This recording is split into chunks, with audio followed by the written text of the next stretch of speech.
2018 regular meeting of the James City County Planning Commission. And Mr. Holt, will you please call the roll? Ms. Leverins. Here. Ms. Leverins is an at-large member. Mr. Polster. Here. Mr. Polster represents the Jamestown District. Mr. Haldeman. Here.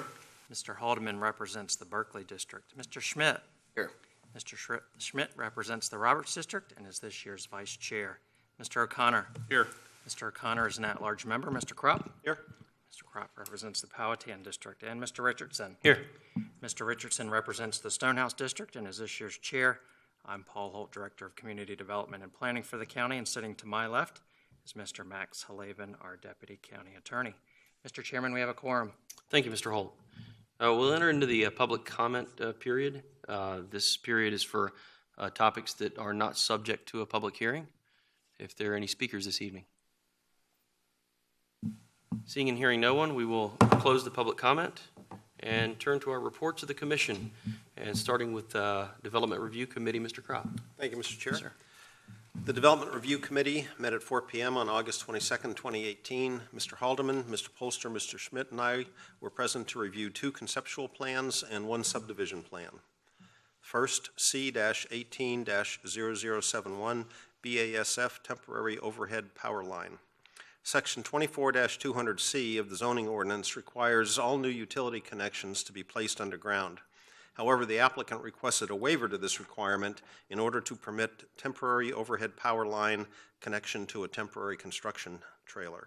The DRC voted 4-0 to recommend approval of this waiver to the Planning Commission with the condition that the overhead power line and all related infrastructure be removed by May 17th, 2019, or within 60 days of completion of construction. A brief discussion followed in which DRC members discussed asking the Policy Committee to explore changing the ordinance to make temporary overhead power lines automatically approved with the approval of a permit for the temporary construction office. C-18-0064 Menzel's Road Minor Subdivision. The applicant is proposing a 9-lot by right minor subdivision on an undeveloped tract of land. The subdivision ordinance requires that all minor subdivisions of 3 or more lots limit direct access from the existing road to 1 shared driveway. The applicant requested an exception to this requirement in order to have each lot served by individual driveways. Staff recommended denial to the request because it did not meet exception criteria. This case generated a lot of discussion, so I'm just going to summarize the highlights. The undeveloped land is bordered on 2 sides by paved roads, Little Creek Dam Road and Menzel's Road. According to the applicant, the single shared drive would have to run parallel to these roads. This would require 2,800 feet of paved roadway to be installed as frontage for the 9 lots.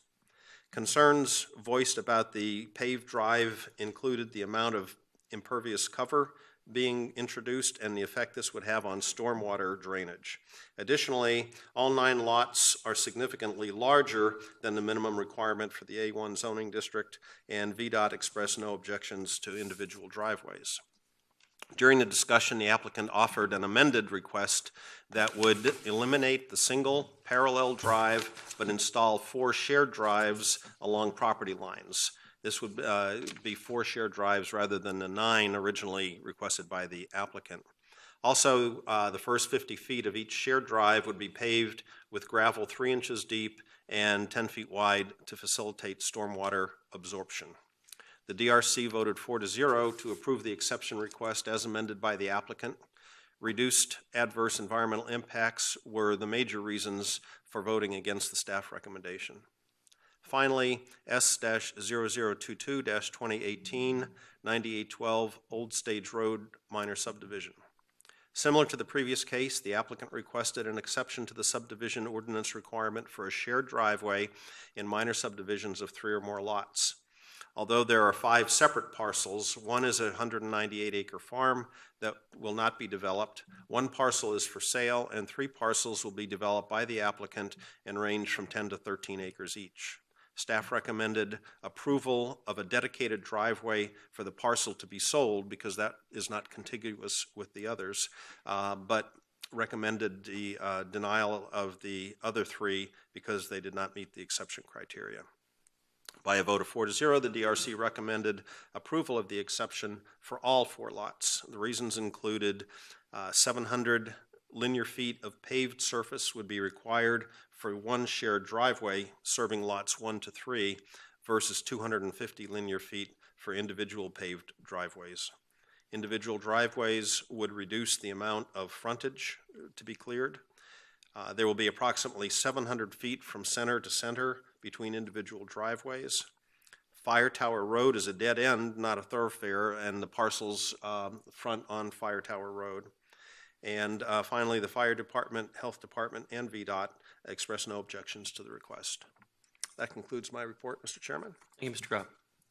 Moving on to Policy Committee report, Mr. Haldeman. Thank you. The meeting came to order at 4 p.m. on August 9th with Ms. Leverance and Messrs. Richardson, Kropf, and yours truly present.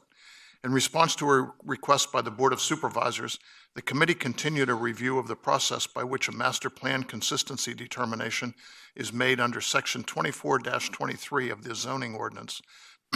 Mr. Paul Holt presented a flow chart showing the current process for advancing development plans from conception through legislative approval.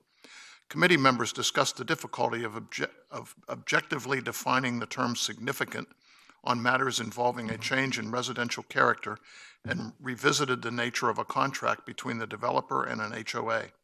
Mr. Holt pointed out that any change to the master plan resulting in an increase in the number of houses is automatically a legislative matter. The committee decided to get additional input from the supervisors at their work session on September 25th. Mr. Holt will write a memo to the supervisors describing our work to date. The committee also discussed whether an application to reduce density or to cluster homes should be encouraged by reducing the steps and/or costs involved. More work needs to be done to assess the benefits and risks of such changes. The meeting adjourned at 5:14 p.m. Thank you, Mr. Haldeman. Moving on to our consent agenda. Consent agenda items are determined to be non-controversial. However, a planning commissioner can pull any item for discussion. There are 4 items for consideration this evening. 1, DRC action item, case number C-18-0071, BASF temporary overhead power line. Item number 2, DRC action item, case number C-18-0064, 7083 Menzel's Road minor subdivision. Number 3, DRC committee action item, case number S-0022-2018, 9812 Old Stage Road minor subdivision. And item 4 are our minutes from the August 1st, 2018 regular meeting. Would anyone like to discuss, pull, or can I have a motion? Move to approve.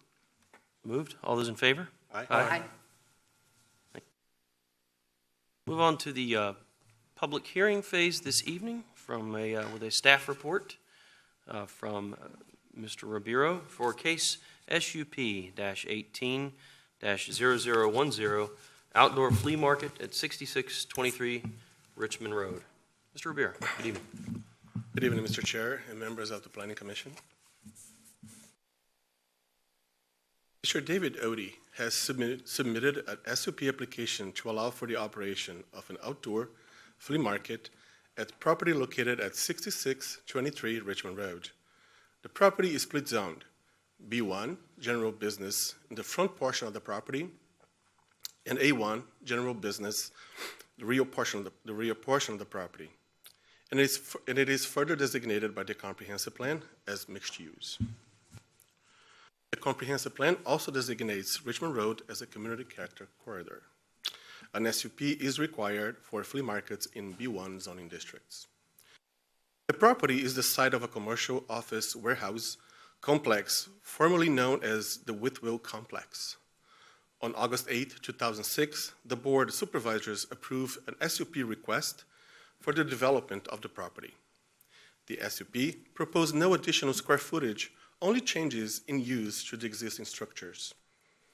In the years since, the Development Review Committee has approved several master plan consistencies requests for specific uses within the structure as detailed in page 2 of the staff report. According to the applicant, the outdoor flea market would provide space for up to 20 vendors located in the parking area at the front of the complex. Hours of operation would be limited to Saturday and Sundays from 6 a.m. to 4 p.m. No permanent structure and/or additional impervious surfaces are being proposed as part of this application. There are a total of approximately 180 parking spaces on the site. 118 parking spaces located in the commercial part of the complex in the front, and 62 parking spaces located in the warehouse part of the complex in the rear. A total of 158 parking spaces were originally calculated to be required to accommodate all the proposed uses. That means office, commercial uses, warehousing, and the skate park. Staff notes that since approval of the SUP in 2006, the complex has never experienced full tenant capacity. According to the real estate agent responsible for leasing the complex, the current tenant configuration includes an antique store, a youth baseball travel team, medical equipment office and storage, and a nonprofit car club. All storage warehousing square footage is currently empty. Based on the zoning ordinance, staff calculates that a total of 100 parking spaces are required to meet the parking needs of the existing needs. The proposed flea market will occupy an area of approximately 7,000 square feet, which would trigger the need for a total of 14 parking spaces. The area occupied by the proposed flea market will take the space of a total of 27 parking spaces during the weekends. Therefore, the total number of parking spaces required for the existing uses and the proposed flea market is 141 parking spaces. Based on the number of existing parking spaces, there will be a total of 39 spaces left for the remaining uses on the property. In order to ensure that availability of parking in the entire complex year-round, SUP condition number 8 requires that prior of any tenant occupying the building, a change of use application or parking verification must be submitted to the Director of Planning for review in order for staff to ensure the availability of parking spaces for all uses in accordance with the zoning ordinance year-round. The remaining empty spaces, mainly the warehousing and some commercial, will be required to meet the minimum parking requirements of the zoning ordinance in order to be permitted. All agencies have reviewed and made a recommendation of approval for this application. The comprehensive plan states that in the Lightfoot mixed-use area, commercial uses should not develop in a strict commercial fashion and should emphasize shared access and parking as well as consistent treatment for landscape and architecture. Staff knows that there is no permanent construction proposed as part of this SUP.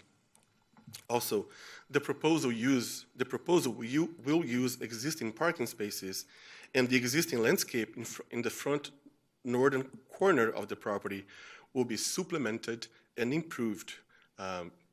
Please refer to SUP condition number 4. With these proposed conditions, staff finds the impacts of the proposal will be mitigated and therefore consistent with the comprehensive plan recommendation for commercial developments as a principal suggested use in this portion of Richmond Road. Staff finds the proposal to be consistent with surrounding zoning and development and that it's consistent with the 2035 comprehensive plan.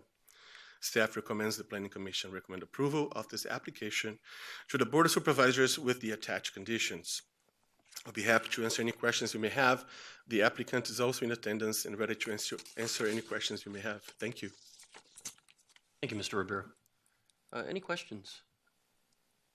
Colleagues? This might be a question for the applicant, but the times that it will be in operation, we see 6 a.m. till 4 p.m. Does that window include setup and breakdown, or is that beyond that window? I believe it does, but I would refer that question to the applicant. Not there. Yeah. Yes, sir. Okay. Yeah, they're generally done. Thank you. Thank you, Mr. Schmidt. Anyone else? Thank you, Mr. Rivera. That will open the public hearing this evening, and we do have a speaker card from the applicant, Mr. David Odie. And if you'll just state your name and address, please, sir.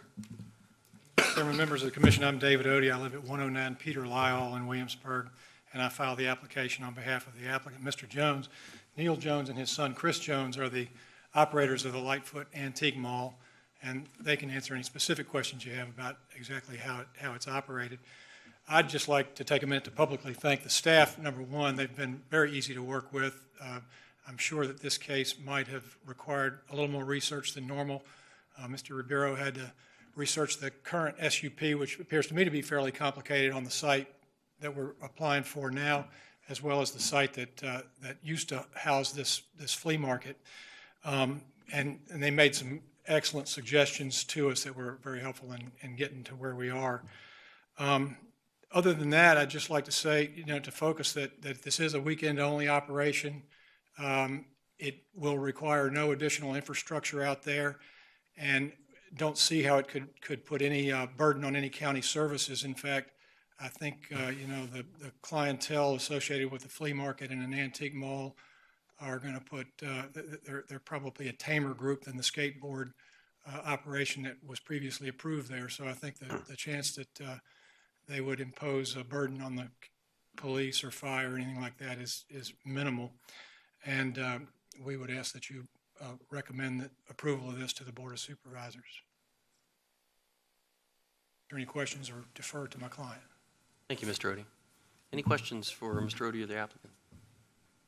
Silvers? If there's no demand for operating on holidays such as Memorial Day or Labor Day? Never done it, no. You could please When they approach the get podium, shown. please, sir. Yes, sir. Microphone and camera. Just for the record, state your name and address, please. Neil Jones, the applicant. We've never opened on a holiday. So there's been no demand from your vendors to do that? We're given our set of parameters and we followed them. Okay.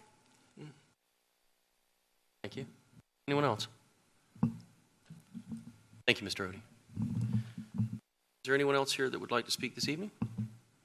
Seeing and hearing no one, we will close the public hearing and look to my colleagues for discussion. Questions of staff or a motion?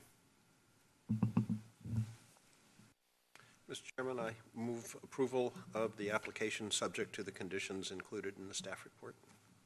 Thank you, Mr. Kropp. Mr. Holt, motion is on the floor. Will you call the roll, please? Motion to recommend approval, Ms. Leverins. Aye. Mr. Polster. Aye. Mr. Haldeman. Aye. Mr. O'Connor. Aye. Mr. Krupp. Aye. Mr. Schmidt. Aye. And Mr. Richardson. Aye. Thank you. Motion carries. Thank you, Mr. Holt. And now we move on to Planning Commission considerations. None from staff on tonight's agenda, Mr. Chairman. Thank you, Mr. Holt. And if we could now move to your report, sir. Sure, no worries at all. Mr. Chairman, members of the commission, good evening. We've included in your agenda packets tonight the printed copy of the planning director's report, as well as the recent cases that have come in. Don't have anything additional to add this evening, but would certainly welcome any questions. Thank you. Matter of upcoming schedules, application for Oakland Point, do we know when to see? Not been scheduled just yet. They're still working on updating that application. Not requested that they advertise to move forward just yet. Okay, thanks. Any other questions for Mr. Holt? Move on now to Planning Commission discussion and requests. We have one note. I know that three of us have plans and obligations that will prohibit our physical participation here at the Planning Commission meeting on October the 3rd. So we'll have to pay careful attention to ensuring that we have 4 members available to form a quorum. So we will work that, I think. Yeah, please email With me. staff, I've heard from the 3 folks who will not be able to make it. If the other 4 of you cannot, please let me know ASAP. Otherwise, we'll assume you'll be available and we'll schedule the meeting. Thank you. I'm currently scheduled to travel, but I will look at that tonight and get back to you by tomorrow, just so we can confirm. Thank you. Anyone else? Look for a motion to adjourn. So moved. All those in favor? Aye. We're adjourned.